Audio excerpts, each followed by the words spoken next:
अब तो ये नियम ले लिया है कि आठों पहर राधा राधा राधा राधा। तो बोले क्या है ये राधा नाम? बोले हमारा जीवन धन है, परम धन है, ये कल्प तरु है, जो चाहोगे प्राप्त हो जाएगा। आप करके तो देखो। बिन विश्वास भगति नहीं ते बिन द्रमहि न राम, राम कृपा बिन सपन्यु जीव न लह विश्राम। ये वृंदावन की भूमि से जो आपको राधा नाम श्रवण करने को मिल रहा, राधा नाम जपने की प्रेरणा मिल रही है, एक बार जीवन को राधा नाम के हवाले कर दो, समर्पित कर दो कि आप आठों पहर राधा राधा जपेंगे, फिर देख लो तुम्हारी असत कामनाएं भस्म हो जाएंगी, सत कामनाएं पूर्ण हो जाएंगी और अनुराग रस से युक्त हो जाओगे, प्रेम युक्त हो जाओगे। यहाँ तो राधा राधा पत्ता भी बोलता है, यहाँ वायु के प्रवाह से भी राधा राधा निकलता है। जिस दिन श्रवणेंद्री दिव्य हुई तो आपको सुनाई देगा यहाँ के पत्ते से, यहाँ के वायु के, यहाँ खग मृग पशु पंछी के मुख से एकमात्र राधा राधा राधा। दर्शैसी वृंदावन धाम। दूसरा अर्थ, जो राधा राधा राधा ऐसा बोलता है उसके नेत्रों के सामने दिव्य वृंदावन प्रकाशित हो जाता है। जहां दिव्य धाम वहीं दिव्य रूप, वहीं दिव्य लीला। ललित किशोरी देव जी कह रहे हैं अब तो आठों पहर केवल राधा राधा राधा। यहां छाती के अंदर लिख लो, हृदय रूपी कागज में लिख लो राधा, और हर समय उसे बांचते रहो, राधा राधा राधा राधा। बहुत सुंदर साधन है। हृदय में राधा नाम लिख लो, आंख मूंदो तो आपको दिखाई देना चाहिए सामने तेजों में राधा नाम, आंख खोले तो राधा नाम, और उसी को बार बार गाते रहो, सुनते रहो। तो राधा नाम अंक आभूषण भूषित कर अंग नाच, राधा नाम लिखी पाटुलिया, ललित किशोरी बाँच साच, राधा नाम सो चितरात। परम सत्य राधा नाम से चित्त को जोड़ दो, राधा नाम के गीत गा करके नाचो, राधा नाम को बार बार हृदय में मानस पटल पर लिख करके बाँचो। इसी से परम अनुराग प्रकट हो जाएगा, जो चाहोगे वो प्राप्त हो जाएगा। राधा नाम ही सो नातो, जाके नाम लेत प्रीतम सो, परत प्रीति को खातो। जो बोलता है राधा, प्रेम परवश होकर प्रीतम उसके जन्म जन्मांतर खाते को फेंक देते, नष्ट कर देते हैं। जो श्लोक में वही पद में, अनुलिख्या अनंतान तदप राधान मधुपतिर महाप्रेमाविष्टम तो परम देयम विमसति। क्या इसे दूं? ये मुझे राधा नाम सुनाया, इसे क्या दूं? ऐसा श्री कृष्ण विवश होकर उसके लिखे हुए अनंत जन्मों के अपराध सब नष्ट कर देते हैं। जो विश्वास करे, खास बात है विश्वास की। ललित किशोरी पहले ते मन लातो। हाय बड़ा समय व्यर्थ चला गया, मुझे बचपन से क्यों राधा नाम सुनने को नहीं मिला, केवल राधा नाम ही रटता। कितना समय चला गया, इसके बाद परिचय में राधा नाम आया। ललित किशोरी जी कह रहे हैं यदि अब विश्वास हो जाए तो अब पकड़ लो राधा नाम, तो क्या होगा? होयो कुंज निवास। तुम कहीं भी शरीर रखो, तुम्हारा मन निकुंज में रहेगा। जगत क्यों जन्म जन्म भर मातो, राधा नाम ही सोना तो। ये जन्म मरण का चक्र बंद हो जाएगा, नवनिवृत्त निकुंज तुम्हारे नेत्रों में दर्शाने लगेगा। यदि राधा राधा बोलोगे तो प्रीतम तुम्हारे अनंत जन्मों के पापों का लेखा जोखा नष्ट कर देंगे। राधा नाम को उर्धार मिली है रसिक मुकुटमणि मोहन, आप ही कुंजन द्वार।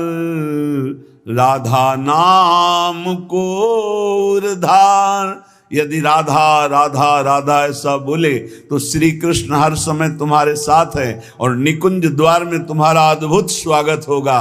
राधा नाम जापक को दिव्य चिदानंद वृंदावन धाम में प्रवेश मिलेगा, उसका स्वागत होगा। आठों जाम छकेंगी अखियां छवि निकुंज बिहार, ललित किशोरी फीके परि हैं सर्वस सुख संसार, परम धन राधा नाम उर्धार। हे उपासक, यदि आठों पहर राधा राधा जपोगे तो तुम्हारे नेत्र छक जाएंगे, जुगल माधुरी तुम्हारे नेत्रों में भर जाएगी, अर्थात प्रिया प्रीतम का साक्षात्कार हो जाएगा। ललित किशोरी जी कहते हैं संसार के समस्त भोग आकर्षण ये सब फीके हो जाएंगे जितना अधिक तुम नाम राधा नाम जप करोगे। राधा नाम को आधार, आहा रसिक लालवर इसे रटत निरंतर, जान सार को सार राधा नाम को आधार। परम सार आत्म तत्व, आत्म तत्व के परम सार परमात्म तत्व श्री कृष्ण, श्री कृष्ण का परम सार राधा किशोरी। इसीलिए परम सार जानकर स्वयं हरि श्री कृष्ण राधा राधा राधा रटत निरंतर, निरंतर राधा स्मृति में। तो राधा किशोरी श्याम श्यामेति सुंदर वरेति मनोहरेति, कंदर्प कोटि ललितेति सुनागरेति। निरंतर श्याम सुंदर विविध नाम प्रभु के रटते हुए अशुभ प्रवाह लाडली करती हैं, तो राधा राधा रटते हुए स्मृति में लालजू डूबे हुए हैं। चाहे जितने तुम जैसे नीच पामर हो, कुछ भी अपराध बन गया हो, अब चिंता मत करो, अब लो नशानी अब ना नशई हो, आज तक की आप नहीं करूंगा, तो राधा नाम जप करो, आपका सब ठीक हो जाएगा। किसी की मत सुनो, सब अपनी अपनी अलग भिन्न भिन्न मति है, भिन्न भिन्न गति है। सत्य है ब्रज 84 कोश परम धाम श्री लालजू का। कोई किसी भी संप्रदाय का कहीं का भी हो, क्या ये नहीं जानता कि ब्रज 84 कोश महामहिम धन है। कल एक महामुनि जैन मुनि जी पधारे तो उनका अहोभाग्य हमें आज श्री कृष्ण की लीला भूमि में प्रवेश मिला, शायद जीवन में दोबारा आने को मिले कि ना मिले। अच्छा लगा। सब कौन ऐसा है त्रिभुवन में जो इस ब्रज भूमि और वृंदावन धाम की, और फिर बिहारी जी के दर्शन को गए, यहाँ की रज माथे पे लगाई, अहोभाग्य बार बार ऐसे बोल रहे थे। ये चाहे जितना कोई गुणहीन मलिन दीन हो, यदि ये नियम ले ले कि अब लो नशानी अब ना नशई हो और राधा राधा राधा रटे, तो उसे निरंतर श्री लालजू के सानिध्य का अनुभव होने लगेगा, सारे दुख मिट जाएंगे और सच्चिदानंद प्रेम रस में डूब जाएगा।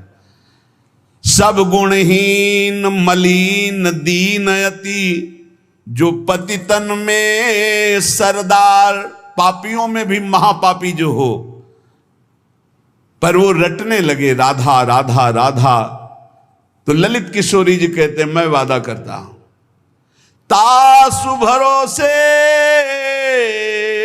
ललित किशोरी सो पांव पसार। मेरी महारानी जी के भरोसे होकर निश्चिंत होकर सो। अब यमदूत तुम्हें डांट नहीं लगा सकते, अब तुम्हारी दुर्गति नहीं हो सकती यदि तुम्हारे मुख से राधा राधा राधा ऐसा निकल रहा है। राधा नाम की गति न्यारी, सपने हूं रसना पर आवत जो, तो विवश बनत है कुंज बिहारी। जागृत की राधा राधा कौन कहे, अगर स्वप्न में निकल जाए राधा तो कुंज बिहारी विवश होकर उसके अधीन हो जाते हैं। मान लीजिए तो आप निहाल हो जाएंगे। ये किसी स्वार्थवश महापुरुष नहीं कह रहे, तुम्हारे पास कुछ नहीं देने के लिए, जो है वो सब नाशवान है। उस नाशवान को जिसे तुम महत्व दे रहे हो, इस मार्ग में चलने वाला पथिक पहले कदम पर उसको नष्ट कर देता है। उस वासना को नष्ट कर देता है, उस आश्रय को नष्ट कर देता है, उस चाहत को नष्ट कर देता है जो इस नाशवान की हो। बाद में व्यवहार में तुम देखते हुए उसे नहीं समझ सकते आंतरिक स्थिति को। राधा नाम की गति न्यारी, सपने हूं रसना पर आवत जो राधा, तो विवश बनत है कुंज बिहारी। बनत हैं, यद्यपि वो विवश नहीं है, परम स्वतंत्र समस्त शक्तियों के स्वामी, पर राधा नाम उन्हें विवश कर देता है, अधीन कर लेता है। सुंदर दिव्य किशोर वैष्णव, बानी मधुर रहत एक सारी। जो राधा राधा रटते हैं, एक दिन नवीन किशोर अवस्था के हमारे युगल सरकार गलवैया दिए हुए उससे बात करेंगे। बात मिलने की बात जाने दो, दर्शन की बात जाने दो, बात करेंगे कैसे हो, कैसा अपार वो सुखमय समय होगा जब मेरे प्राणाराध्य पूछेंगे कैसे हो, और हम दौड़कर उनके चरणों में लौट जाएंगे और वो दोनों एक एक बाह पकड़कर उठाएंगे। जन्म जन्मांतर की हमारी चाहत पूरी हो जाएगी। सुंदर दिव्य किशोर वैष्णव, बानी मधुर रहत एक सारी। राधा नाम की गति न्यारी। जो राधा राधा रखते हैं उन्हें अखंड वृंदावन वास प्राप्त होता है। आज नहीं प्राप्त, अगर हो रहा तो चिंता मत करो, शरीर छूटने के बाद यहीं आओगे, यहीं के हो। श्री वृंदावन वास निरंतर, पावत ललित किशोरी वारी। राधा नाम की गति न्यारी। ये सबसे अलग है राधा नाम। जो विश्वास करके राधा राधा हित धू जो विश्वास है, तब ही सुधरे बात। ना तो माया पंथ में फिरे जो टक्कर खात। यदि विश्वास है तो बात सुधर गई, विश्वास नहीं तो माया के टक्करों में चकनाचूर हो जाओगे। कभी काम, कभी क्रोध, कभी लोभ, कभी मोह, कभी मद। तुम्हारा जो साथ देने वाला है वही तुम्हें नष्ट कर देगा। हमारी बात को समझना। यदि भगवद आश्रय नहीं तो तुम्हारा कोई नहीं है, भगवद आश्रय है तो सब विरोध में हो तो भी तुम्हारा कोई बाल बाका नहीं कर सकता। अपनी स्थिति प्रभु में हो, सब बात बन गई।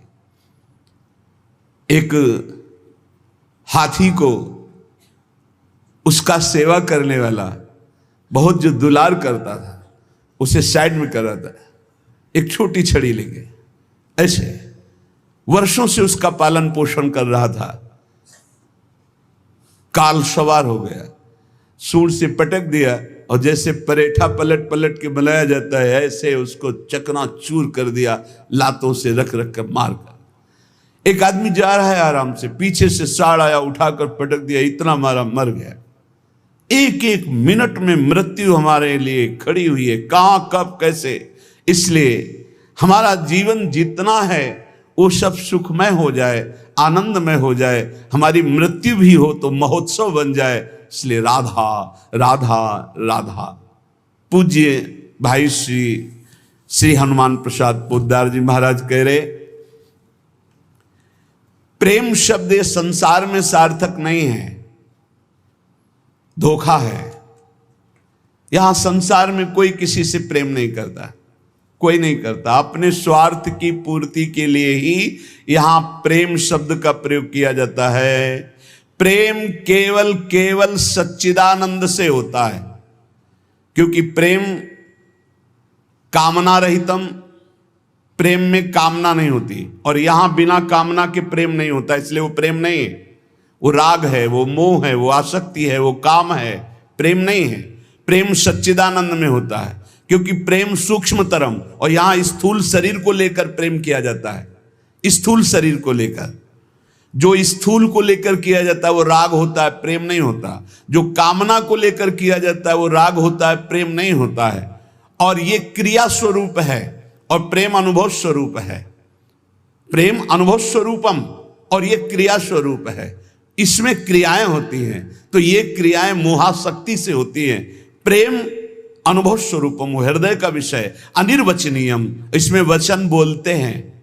जहां एक दूसरे के प्रति मैं तुम्हें बहुत प्यार करता हूं, क्यों? उसको प्रभावित करके अपनी वासना की पूर्ति करना है। इसलिए चाहे कोई वासना हो, कोई स्वार्थ हो, कोई किसी से मित्रता करता है तो बीच में गंदगी होती है, निज सुख, गंदगी होती है, अपनी भावना को पोषण करना, अपने स्वार्थ का पोषण करना, अपनी वासना का पोषण करना। अगर ये गंदगी निकल जाए तो सच्चिदानंद प्रेम कहीं भी कर ले तो भगवान की प्राप्ति हो जाए। पर स्वसुख वांछा रूपी गंदगी का त्याग, जो अपने सुख को भोगने के लिए दूसरे से प्यार का शब्द प्रयोग किया जाता है, ये राग है, ये काम है, ये मलिन वासना है, ये प्यार नहीं है, ये मदांध है। को आ मदांधो मदनातुरोवा, ये काम से व्याकुल पुरुष ऐसा बोलता है, अपनी कामना की पूर्ति। काम का तात्पर्य केवल एक जनेंद्री जन्य नहीं है, हर इंद्री की कामना से युक्त होकर जो किसी से बोला जाता है मैं तुम्हें बहुत प्यार करता हूं, ये केवल वासना का केवल सूचक है।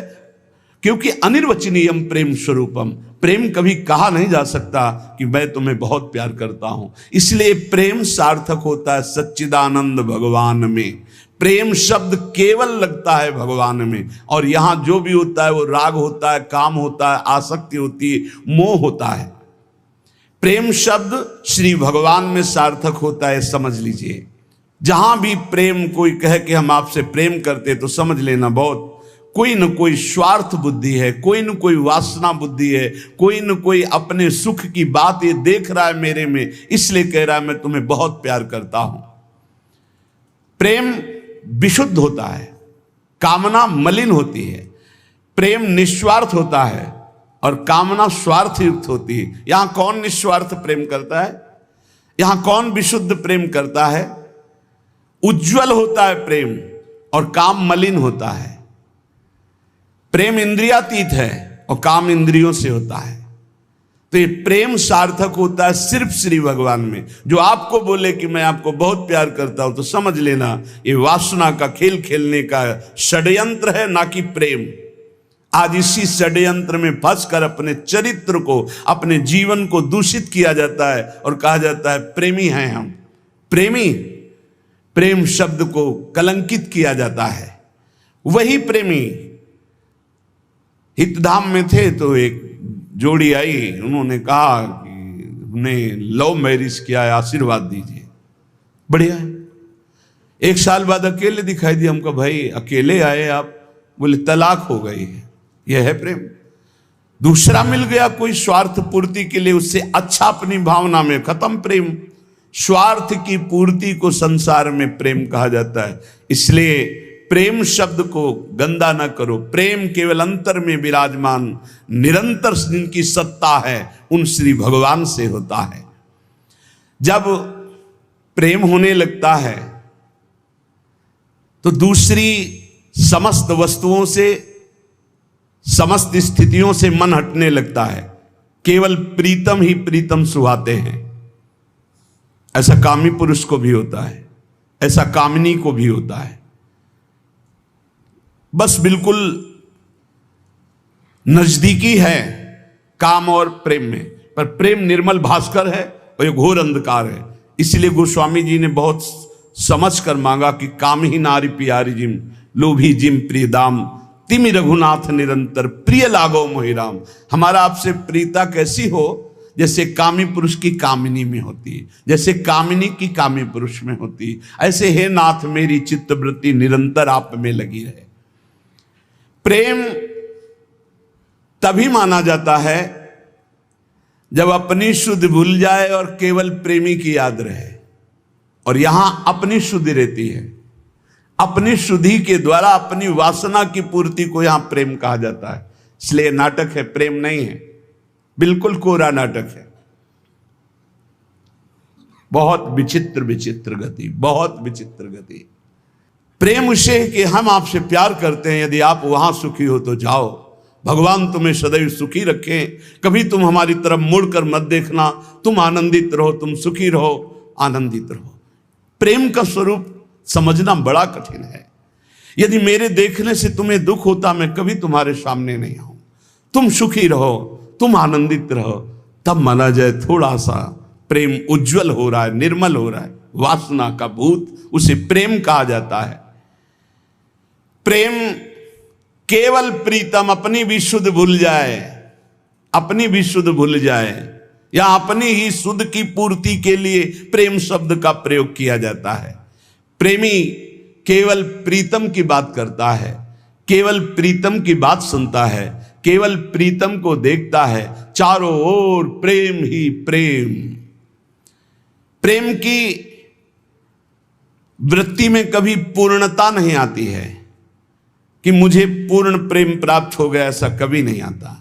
सदैव प्रेम में कमी का अनुभव होता है।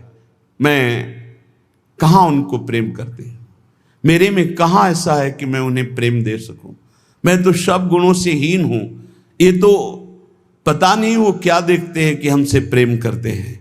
ये प्रेमी का हृदय होता है। मैं तो नीच हूं, अदम हूं, उनकी किसी लायक नहीं हूं, पर ये उनकी उदारता है कि वो मुझे स्वीकार किए हुए हैं। प्रेमी को अपने में सदैव कमियों का अनुभव होता है, अपने में उसको दोष दर्शन होता है, मैं इस लायक नहीं हूं।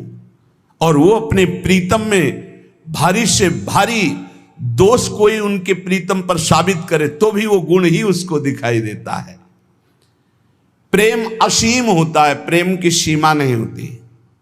प्रेम प्रतिक्षण बढ़ता रहता है निरंतर, पर कभी अंत नहीं होता। प्रेम कहीं रुकता नहीं है, किसी वासना, किसी परिस्थिति, किसी स्थिति, तिरस्कार, मान, अपमान, कहीं भी नहीं रुकता। वो बढ़ता प्रीतम की तरफ चला जाता है। प्रेम में सब कुछ अर्पण होने पर भी प्रतिपल अर्पण करने की प्रबल इच्छा रहती है।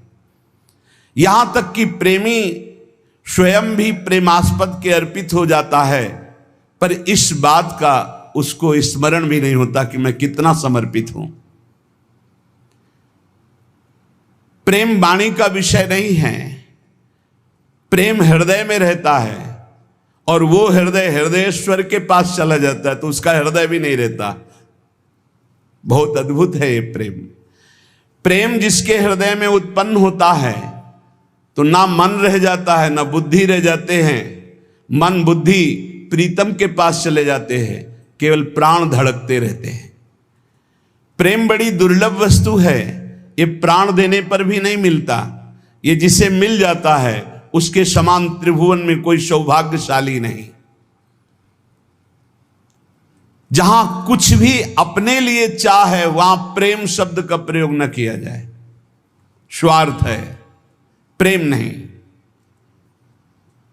प्रेमी का सुख इसी में है कि मेरे प्रीतम कैसे सुखी हों, तत्सुख सुखित्वम। हमारे जीवन में यदि दुख आए और मेरे प्रभु राजी हैं तो कभी सुख नहीं चाहिए, कभी सुख नहीं चाहिए। मेरे प्रीतम पर क्या परेशानी, प्यारे को जो प्रेम करने वाले उनको क्या परेशानी, क्योंकि प्यारे मेरे चाहते मैं दुखी रहूं, ये दुख समुदाय घेरे रहे, बस जोई जोई प्यारो करे सोई मुई भावे। बहुत कठिन बात है। प्रवचन कर लेना सरल है, प्रवचन सुन लेना सरल है, कि दुख घेरे रहें। एक जन्म के लिए आप प्रभु के लिए थोड़ा हिम्मत कर लो। कैसी भी परिस्थिति आवे, आपका नियम न टूटे, आपका भजन न टूटे। जो नियम बनाओ उसे चलने दो, प्राण चाहे निकल जाए, इस जन्म में भक्ति से पीछे नहीं हटना, तो निश्चित भगवत प्राप्ति हो जाएगी। ये जीवन हमारा भगवत प्राप्ति के लिए है। बहुत सावधान, सुख दुख के ये भाव समुद्र के थपेड़े हैं। कहीं सुख में भूल मत जाना, कहीं दुख में घबराकर भक्ति मत छोड़ देना। आगे आपको बहुत सुख मिलेगा। ये भक्ति दुख सुख देने वाली नहीं, भक्ति सुख दुख में समान स्थिति पैदा करती है। भक्ति भगवान को आकर्षित करती है। और सही मानो, आज तक खुद अपना अनुभव में बता रहा हूं, ये दुख, ये विपत्ति, ये रोग, ये नाना प्रकार का तिरस्कार, निंदा, यही ऊंचाई पर चढ़ाती है, यही सच्चाई पर चढ़ाती है, यही सच्चा शरणागत भक्त बनाती है। इसलिए जिसके जीवन में दुख है, विपत्ति है, नाना प्रकार की प्रतिकूलताएं हैं, डरना मत। तुमको उस ऊंचाई पर भगवान चढ़ा रहे हैं जहां तुम चढ़ ही नहीं सकते थे। सुख और सुविधा ये दुलार है। जैसे कोई बच्चा बहुत रोने लगे तो टाफी पकड़ा दे। सुख सुविधा अनुकूलता प्रणाम नमस्कार ये हमारे प्रभु का दुलार है। दुख प्रतिकूलता तिरस्कार अपमान विपत्ति ये कृपा है। और कृपा पात्र ही विश्व विजयी होता है। कृपा पात्र ही काम क्रोध लोभ मोह मद का नाश करता है। इसलिए सदैव अपने आराध्य देव की निष्ठा में रहे। त्रिपुरदास जी का एक नियम था, वो श्रीनाथ जी के चरणामृत का रोज पान करते थे। हमेशा चरणामृत अपने पास रखते थे। बिना जबान में चरणामृत गए वो अन्न जल नहीं रखते थे। वैसे ये नियम रखने की बात प्रायः सबको कही है। श्री जी का चरणामृत गुरु जी का चरणामृत जरूर पास रखना। जिसके पास चरणामृत की सुविधा न हो तो हम चरणामृत कुंड का नाम ले रहे हैं। मानसरोवर, राधा कुंड, श्याम कुंड, ये जो कुंड है इनमें हर संतों के चरणामृत है। ब्रज 84 कोस के बड़े बड़े सिद्ध संत जो चरणामृत नहीं देते वो भी इनमें स्नान करते। वो भी जब जाते हैं तो आचमन और चरण धोते। इन कुंडों का जल रख लो, एक एक बूंद रोज अगर मुख में डालोगे एक एक बूंद तो आपका चरणामृत पान का नियम पूरा हो जाएगा।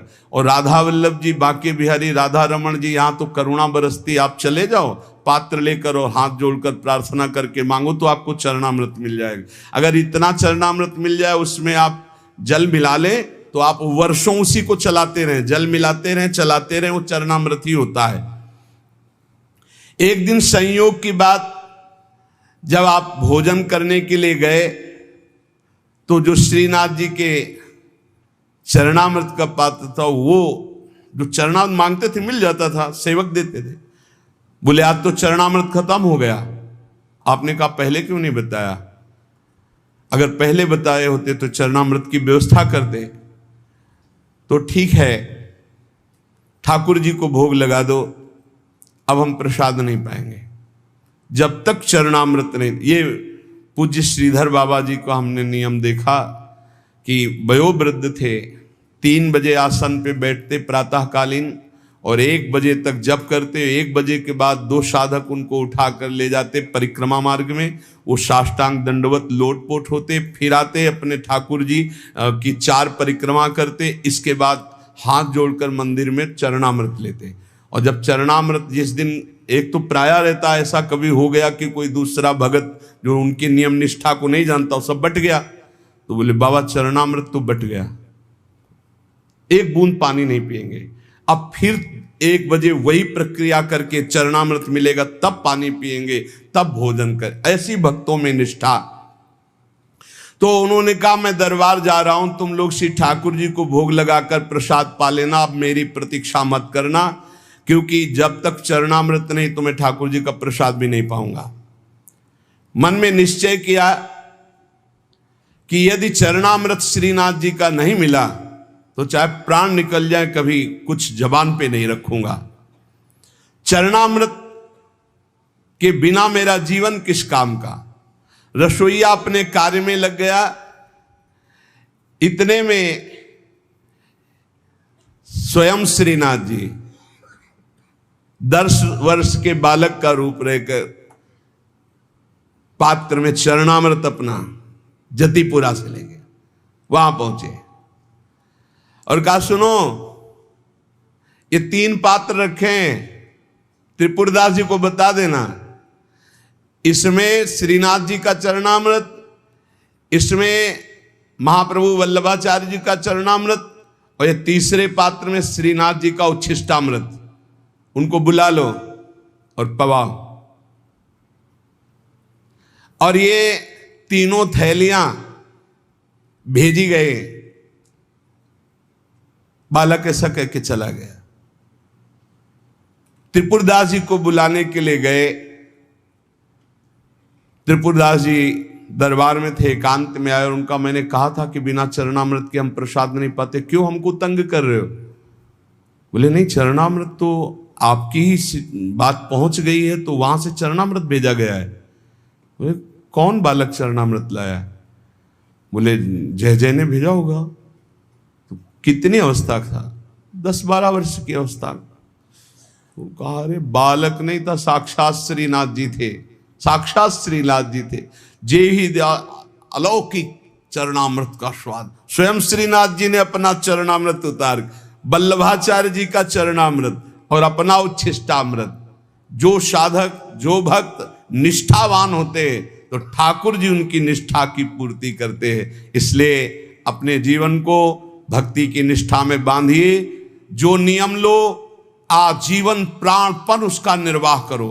ठाकुर सेवा का, संत सेवा का, चरणामृत का जो नियम लो, कुछ नियम जीवन में होने चाहिए, कुछ नियम होने चाहिए जो जीवन भर चलने चाहिए, चाहे बीमार हो चाहे जैसी स्थिति हो, वो नियमावली नहीं टूटना चाहिए। उन नियमावली से ही भगवान रीझ जाएंगे। नेम से ही प्रेम होता है और फिर प्रेम में कोई नेम नहीं रहता। इसलिए उपासक नियम पूर्वक, दृढ़ता पूर्वक भक्ति करे, खूब नाम जप करे और इसी जन्म में भगवत प्राप्ति करे, ऐसा दृढ़ निष्ठावान बने। शेष चर्चा आगे। श्री राधा वल्लभ लाल की।